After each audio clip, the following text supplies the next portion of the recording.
Shoya Ishida tears all of his calendar beyond April 15th. In the week that follows, he quits his job, sells all his stuff, and retrieves all the money from the bank.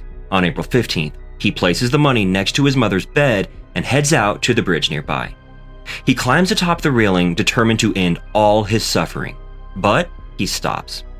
A few years ago, a young Shoya Ishida is a classic delinquent. He is a mischievous boy who causes all sorts of trouble in class alongside his friends. Ueno and Shimada. Ishida is still in middle school, but his mischiefs are famous all around. One day, Ishida's class is introduced to their newest classmate, Nishimiya Shoku. She is brought before the class and allowed to introduce herself. However, instead of speaking, the girl takes out a notebook from her bag. It has a scribbling stating how she was deaf and would communicate with them using the notebook. The class is fascinated by the arrival of this student, especially the delinquents who have a new target for bullying. Almost immediately taking advantage of her deafness, Ueno and some other girls start teasing and taunting her. Obviously, Nishimiya has a lot of issues settling into a regular school, but tries her best to blend in. The bullying, however, is not helping at all. Ishida in particular tries his level best getting a laugh out of his classmates by mocking Nishimiya. One day, a volunteer from the sign language club arrives at the class to help teach the other students sign language so that they can communicate effectively with Nishimiya. However, the students just don't care whatsoever and don't want to learn sign language. Only one among them, Sahara, decides to volunteer to learn and help Nishimiya communicate. Sahara gets a bit close with Nishimiya, and that becomes her worst mistake. Slowly and eventually, the delinquents start bullying Sahara as well. Sahara, however, is not able to ignore the bullying like Nishimiya and decides to leave the school, abandoning Nishimiya.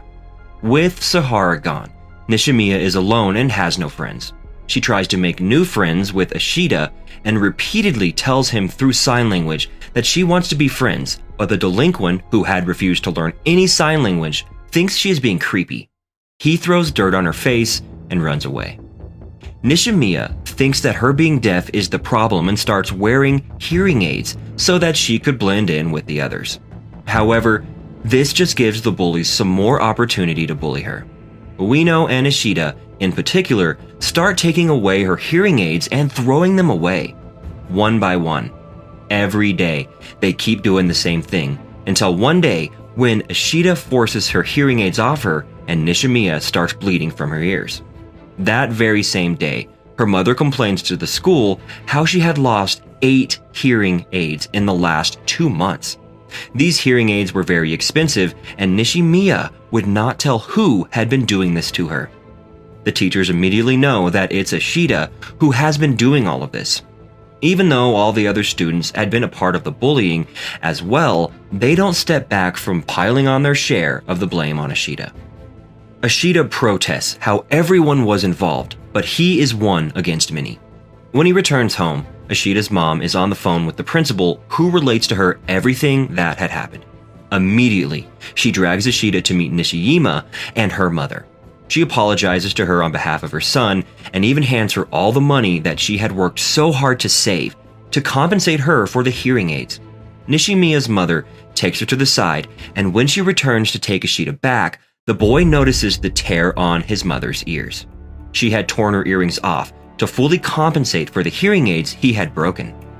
Ishida feels terrible, not for what he had done, but for what had happened to his mother because of it. That day onwards, Ishida is a subject of bullying alongside Nishimiya for trying to frame the others for bullying Nishimiya.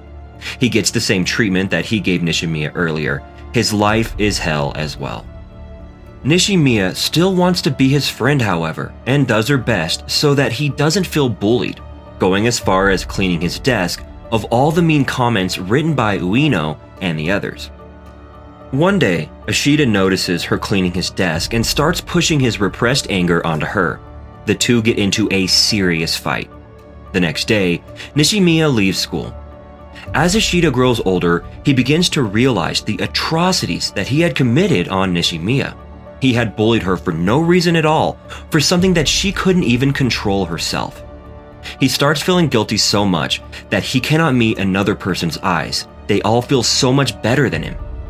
Ashita begins to realize that he was scum, a scum that did not deserve to live in a society or rather live at all. The world begins to shrink to his own small vicinity, and everyone around him just turns into big X's. One day, Ashita decides to end it all. On April 15th, he goes to a nearby bridge to jump. Just as he steps on the pedestal, he stops. Ashita doesn't know why he doesn't want to jump. Ashita decides to face his guilt. He goes to the sign language club carrying Nishimiya's notebook, which she used to write on to communicate, hoping to return it back and have a chat with her. Nishimiya is a bit flustered to talk to him at first, but when she realizes that he had learned a bit of sign language to talk with her, she opens up. Ashita finally does the same hand gestures Nishimiya had done to her years ago to ask her to be his friend, and immediately realizes how he had reacted to this simple question years ago. He quickly changes the topic and leaves to go back home. At home, his mother had found out that Ashita was planning to do the unthinkable. How could he? After all she had done for him, raising him and feeding him, she didn't want the money he had left her if he was going to go ahead and die. She confronts her son and threatens to burn her money until he promises her to never think of something like that again. Ashita promises, but she accidentally burns the money anyway. What the hell? Even though he had decided to live on, it didn't mean Ashita's problems at school became any easier. He still couldn't meet anyone in the eyes. He was a loner. His emo phase was beyond recoverable. Ashita, however, wanted to keep his promise to his mother and decides to live on. Ashita decides to visit Nishimiya after school too, but isn't so sure he should do it. The guy has a lot going on in his head. On his way back from school, he sees a chubby kid being bullied by a guy. The guy was practically forcing him to lend him his bike. Ashita contemplates for a while before going to help the boy, but not the literal White King way. He just goes and offers the bully his bike instead. The bully runs off with it.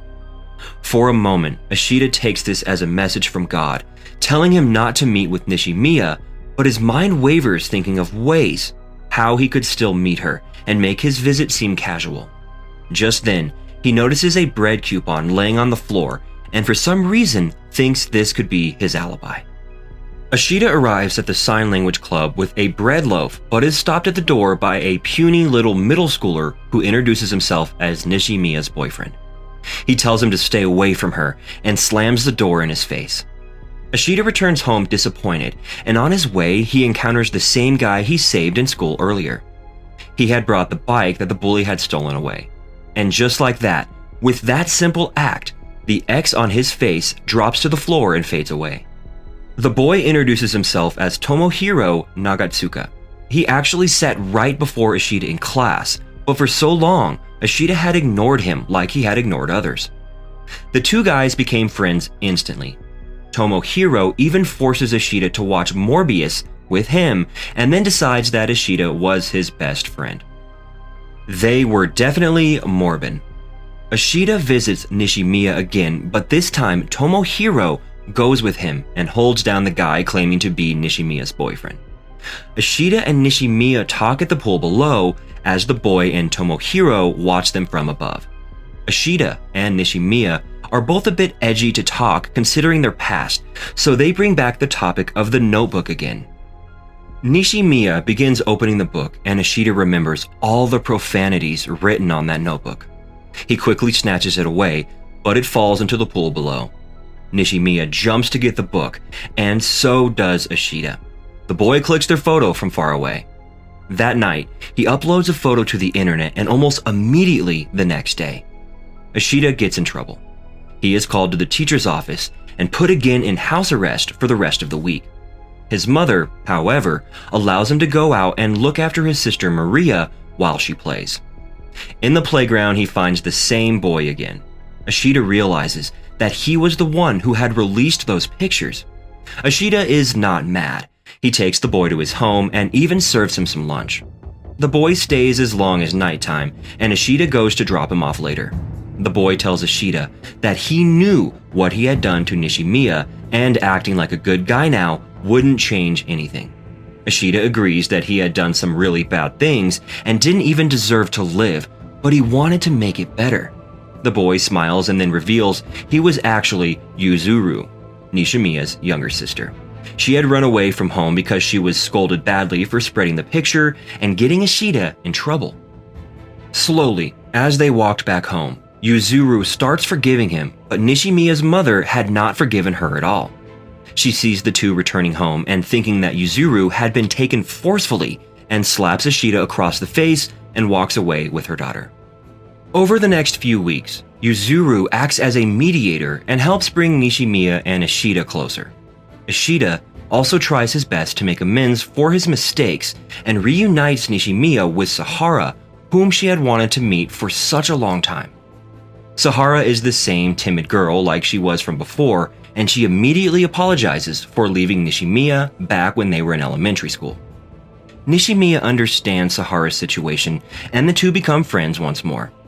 The three of them, along with Tomohiro, spend the next couple days feeding the fish and spending time together. One day, as Ishida takes Nishimiya shopping, he stumbles upon Ueno. She hadn't changed a bit, and as soon as she notices Nishimiya, she once again starts bullying her. Ueno encourages Ishida to help her like old times in bullying Nishimiya, but he stops her. She has no intent to return back to his old ways. Ueno walks away laughing at Ishida's folly. Although Ueno wants to become friends with Ishida again, she doesn't want to be involved with Nishimiya again. She believes that Nishimiya was the one who had broken off their group, and she could never come to like her ever. Some days later, the group of friends go to the amusement park and enjoy the day, almost to the point that Ishida wonders if all this enjoyment that he was having for the past few days. Was it okay?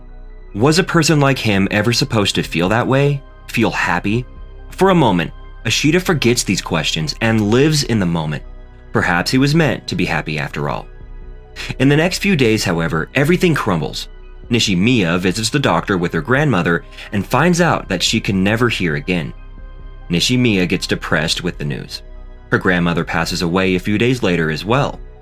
All of the pressure has a great impact on Nishimiya. Ishida is unable to figure out her issues. On the day of the fireworks festival, Ishida has gone to the festival along with Nishimiya and her sister. Nishimiya excuses herself and leaves early, telling them that she has to study. Then, out of nowhere, Yuzuru tells Ishida to get the camera from their house. Ishida goes onto their home and notices Nishimiya climbing on the guardrail. Ishida's eyes widen. She was going to do what he had planned on doing some weeks ago. She was giving up. Ishida quickly rushes to her and grabs her arm just as she fell. He grabs onto her and begs God to give him the strength for one more pull, and he would do it all right. He would face his fears. He would look people in the eyes and become better. With that prayer, he gives her one more pull and manages to save Nishimiya, but falls from her guardrail instead. Ishida is rushed to the hospital. As Ishida recovers in the hospital, Ueno takes care of him. She doesn't let Nishimiya anywhere near him as she blames her for his situation. Nonetheless, a guilty Nishimiya comes to the hospital door every day waiting for Ishida. One day, Nishimiya gets a dream of Ishida bidding her farewell. She gets scared and runs to the same pond that they usually met in. Meanwhile, Ishida wakes up from his coma as well and rushes to the same place too. The two meet and both of them apologize to each other. Ishida apologizes for what he had done to her when they were young and tells her that he wants to help her live and face her fears. Whereas Nishimiya apologizes for not changing herself with respect to the environment she was in and not putting enough effort. A few weeks later, Ishida and Nishimiya visit Ishida's school for the festival and they get together with all their friends. Ueno has also started warming up to Nishimiya and learned a bit of sign language as well. Despite her harshness before, her heart had started to melt as well. In the festival, at first, Ishida still feels uncomfortable looking at the faces of all the people who were better than him and deserved better than him. But soon, with all his friends by his side, he can walk straight again and the exes are no longer there. If we really want to change, if we really want to become better, then the change must begin from us. Sometimes it is difficult to embrace change and giving up seems to be the most logical option.